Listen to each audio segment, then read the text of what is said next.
Guys, ah, eto ulit, lalakad tayo, tagulan.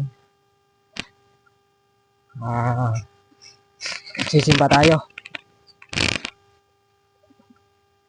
Tagulan na talaga guys. Ayan, basang-basa, putik pa yung dinadaanan ko. Ayan, mga, mga bata sumasalubong.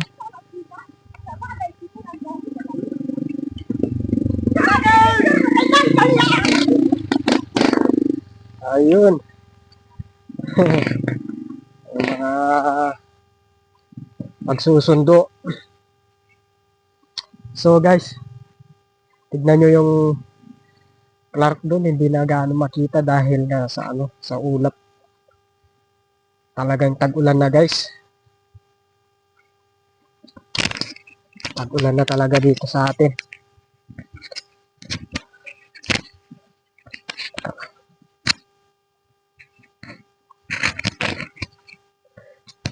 Mahirap na kasi ano. Ano ba yan? Teka lang. Inaayos lang ako. Yan.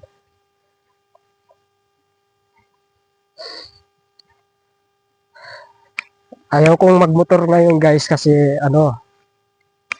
madulas, maputik.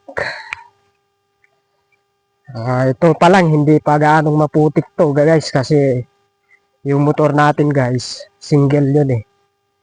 Ayaw ko kasi hindi katulad ng kulong-kulong. Pwede siya dito dahil hindi naman siya matutumba at di siya gaano mag-slide. Pag single kasi guys, pag ahon dun sa bandaron, umiikot yung motor, bumabalik. Kaya lakad na lang tayo. Mas safe. Dahan-dahan lang tayo maglakad dahil maputik.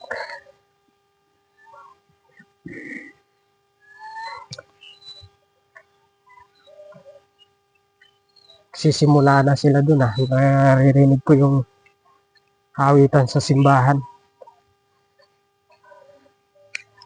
Guys, walang hadlang sa ulan, bagyo man, basta pag araw ng linggo, bigyan natin ng araw oras ang ating Panginoon para mapaglingkuran at mapapurihan siya. Dahil yun naman ang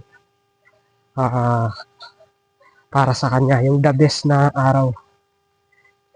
Binigyan tayo ng 6 days and then 1 day, yun naman ang ibigay natin sa kanya. Ayan o. Yan yung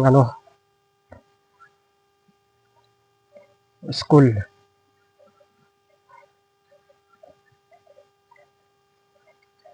Nasa bundok kasi tayo guys, kaya bubong na lang yung makikita natin sa school. Sa totoo niyan, 4th floor yun guys.